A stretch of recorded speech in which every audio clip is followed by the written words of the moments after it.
Welcome to the Financial Technology Report, a leading information source on financial technology companies and solutions. In this episode, we speak with Doug Ricket, founder and CEO of PayJoy, a mission-driven credit provider operating across emerging markets. PayJoy serves customers who lack formal credit history by using patented secured credit technology, point-of-sale financing, and credit cards designed to open a pathway into the modern financial system. The company has deployed more than $3 billion to over 17 million customers worldwide, achieving profitability while growing across regions including Latin America, Africa, and Asia. Ricket founded PayJoy in 2015 after early career experiences that shaped his focus on financial access, including Peace Corps service in West Africa, engineering work on Google Maps, and inventions that helped launch the pay-as-you-go solar sector. I'm your host, RJ Lumba. We hope you enjoy the show. If you like the episode, click the follow. Doug, good to see you. Thanks for taking the time. Absolutely. Nice to meet you. Thank you for having me on. So your story, maybe it starts in undergrad as well as in the Peace Corps. It's not always that you talk to a fintech entrepreneur that did a stint in Gambia. Maybe just to kick off, what prompted you to kind of do that more exploratory phase globally early in life? Well, thanks for letting me share the story here. I think I was a couple decades early on the AI boom. I went to do AI at MIT just into we'll build the brain in the computer and upload myself to the computer and everything, and just everything tech, deep in that. And I had a lot of fun with it. But I also met all these international students in college, and I had friends from China, from Mexico, from India, all over the world. And that got me thinking about international. So that kind of led me directly to Peace Corps. And I realized also in college, my master's project, I stayed for a fifth-year master's, but it was really not engineering. It was education for engineering. Because I had, I think, a senior year class on microchips. It was super fun, getting out of the computer into the physical world. But I remember looking around in the classroom when this woman behind me asked a question. I looked up and there were like 3 women in a class of 50 men probably. And I thought, hey, this is not chance. This is not random distribution. What's going on here? And so for my master's project, I started a summer school for high school girls to come live at MIT for the summer and study computer science and engineering and math. And it was super cool for me, like working on a social problem. It was a little weird because I was like a man starting a women's project. So that was my master's project and I moved on. The most amazing thing is the university kept running it, has continued running it for the last 23 years, graduating over 1,000 young women. But for me, it was this feeling of working on a social problem and seeing that first class of students come through there and like believe in themselves. That was so amazing and so powerful. So that feeling of like, oh, the cool thing I did was not writing code. It was arranging something to happen with people and seeing the effect on the people. All that kind of came together. I'm like, oh, let me work on something that I really see the impact on people. And hey, here are all these international students who are my friends. What's going on out there in the world? So it led me to join the Peace Corps and feel like I had to just see more of the world to educate myself. Like, what's going on in Africa? What's going on in China? What's going on in South America? And learn more. So that's how I ended up with going to the Gambia in West Africa. Mm-hmm. And it seems like maybe this desire to have impact really guided you through your career steps. So then you spend some time with D-Lite. I remember meeting that company probably after you were there because I met the founder. I was working at Deutsche Bank and their social innovations group. And I remember meeting the founder and being impressed with what they were doing. I think we did fund them for a little bit. We extended them some debt. But do you find that to be the case? Like this desire to have impact socially was guiding your decisions? Yeah. At the time after Peace Corps, I was working at Google on Google Maps, helped launch Google Maps around the world, helped take it international. We started an office in Kenya that was using an internal mapping tool to create the map of Africa. And I thought, yeah, this is my dream come true. And I was looking to get a little bit more involved. I had visited my African host family, and one year I went back and one of the kids had been injured, actually lost a foot in an injury. It was very sad. And now that I have kids, it really like tugs on my heartstrings. And so I was looking for some way to get more involved with really back to the neediest population in the world. And my good friend Ned from high school is one of the founders of D-Lite. And we caught up in 2008, 2009. And it was just like, wow, it's business with a mission. It was my first exposure to that social enterprise concept, business and mission together, and it can work. It's like business, go serve 1 million people. You're on the right to go after 10 million, and it can scale. And the mission is there's a heart to it. For them, it's people getting electricity for light, for mobile phone charging. And so it blew my mind. It's like, whoa, this thing can work. So Ned had gone to China and set up manufacturing. His co-founder, Sam, had gone to India and set up sales, and it was working. And so it just grabbed me. I'm like, yes, this is what I want to do with my life. How can I help? And so we came up with the idea for my wife and me to move to Africa and help set up distribution for them in West Africa, where I had been a Peace Corps volunteer. And so we spent a couple of years doing that. And that actually led to the problem for PayJoy. We found this problem of affordability, where a customer would look at this, solar system in a box and say, this is fantastic, it's a good value, but I can't afford it in one big payment right now. And so our idea then became, how can we turn it into small, flexible payments that fit their financial situation? And so I helped launch that with Delight, and they've, since taken it to great success. I think their latest number I heard was like 150 million lives served. That's a lot of people who got electricity through that.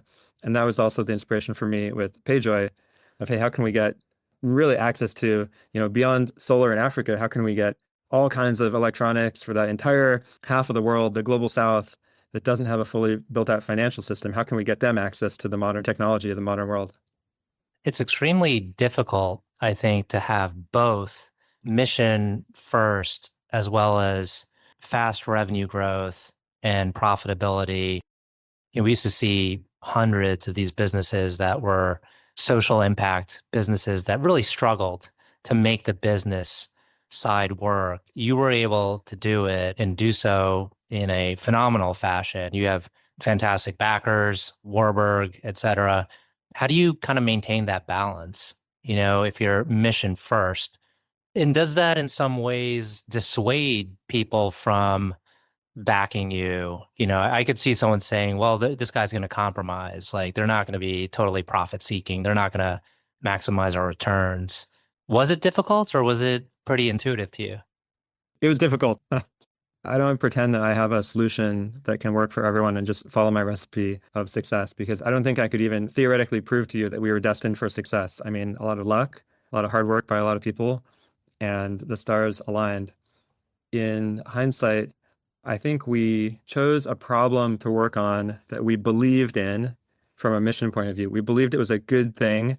Here are these underserved people, and like what credit does for people, it gets them through hard times, right? If your car breaks down and you can't get to work, or your little motorcycle or moped, the money to repair that thing is so valuable. Like money today to repair that thing today, it's so valuable. And then you can get to your job, you can earn money, you can pay it back over 6 months. Like that is a great use of credit for this kind of acute monetary need right now. Or you get hurt, it's like medical insurance. Your vehicle, it's like car insurance. Something goes wrong, you don't have the money today, your whole family is going to get kicked out of your house. That money today is hugely important, and that's what credit can do. And people can pay it back over time when they're calm. That's the negative. On the positive side, we see a lot of our customers who are micro entrepreneurs. Like we do these customer videos now, and one is this family business in Colombia that does arepas cart. Arepas, it's like these Colombian style tacos, basically. And she says, we're tired of working for someone else's dreams. We wanted to work for ourselves. And so now they run these 5 carts across the city of Bogota, and $100 of credit, $200 of credit. That's inventory in the morning. They can turn that into $500 by the end of the day.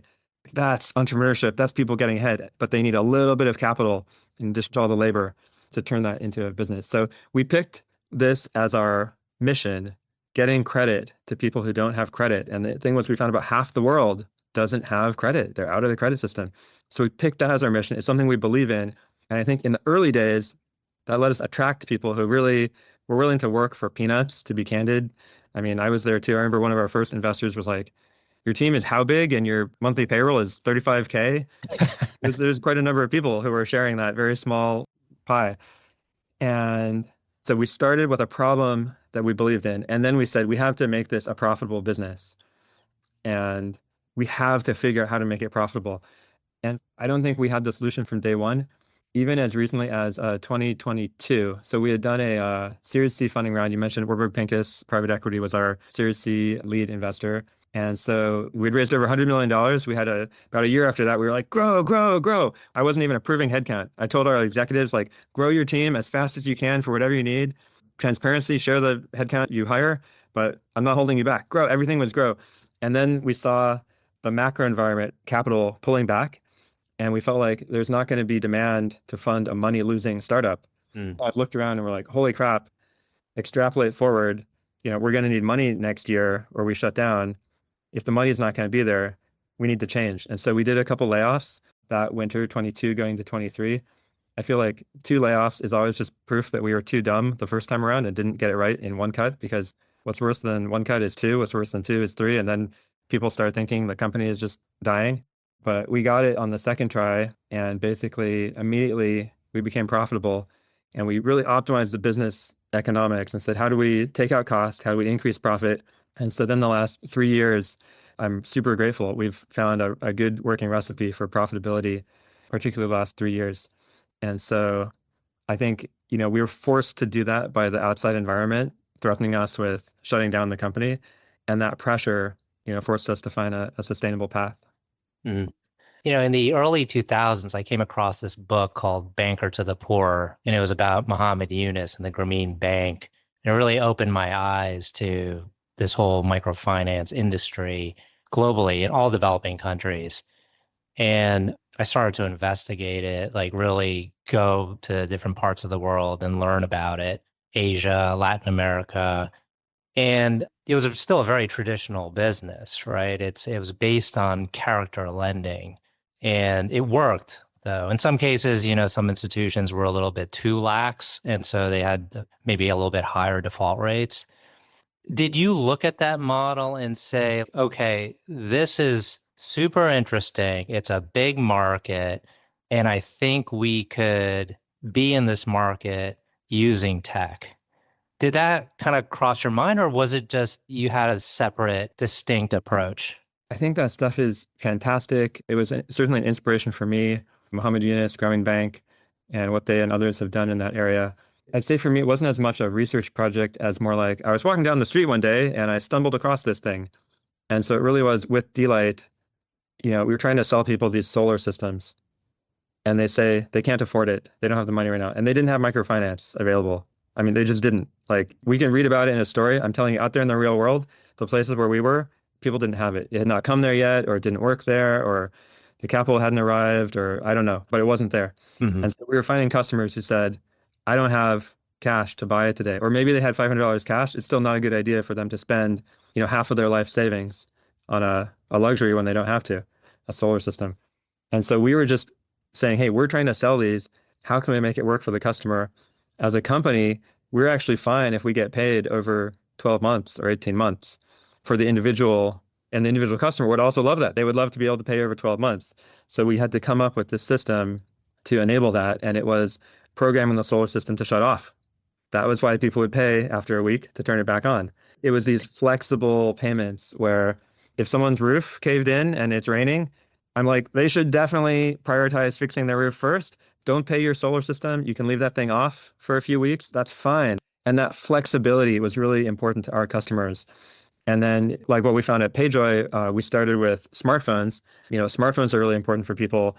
And we got to ride this wave of like the whole world wants a smartphone. Like the first piece of technology that they want to buy if they get together a few $100 is a smartphone. And we did the same thing. We said, hey, we can let people pay weekly. And the way we keep honest people honest, and while allowing them flexibility, is if they don't pay, it shuts off. When they get some money, they can turn it back on, or they pay every week. Great. But if they have some emergency, they can take care of the emergency, and it's flexible. And there's no debt trap. There's no interest accruing. There are no penalties. There are no late fees. To be sure, it's customer friendly, and we're helping them get better. They can return the phone at any time and walk away debt free. We had to put in some kind of safeguards because we found, again, like half the world doesn't have credit. They're not in the credit system. They don't know how to use credit safely. We want to help them. It's like training wheels where they start to use credit. They start to become familiar with it. They build a credit history. They learn what is a good use of credit and what is a poor use of credit.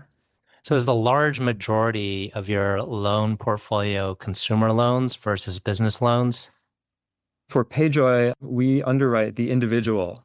What we've found as we've done consumer research and interviews and customer stories is a lot of them, like a major use case is these micro businesses. Another one is, I remember this seamstress, like a sewing business where they sew clothes and they publish it on social media and use a smartphone to advertise to their customers. But the credit also allowed them to buy the sewing machines and like expand from 2 sewing machines to 5. And now they can generate more business and grow faster. But we don't actually know at the time of the sale. We haven't started underwriting the business itself. We just underwrite the individual and help them get started with credit. Can you give us a sense of where most of the loans, like which countries represent the biggest portion of your loan portfolios? Are they in Africa, Latin America, Asia, et cetera? So today we do the most in Latin America. Our first country that we were lending in outside the US was Mexico. Mhm.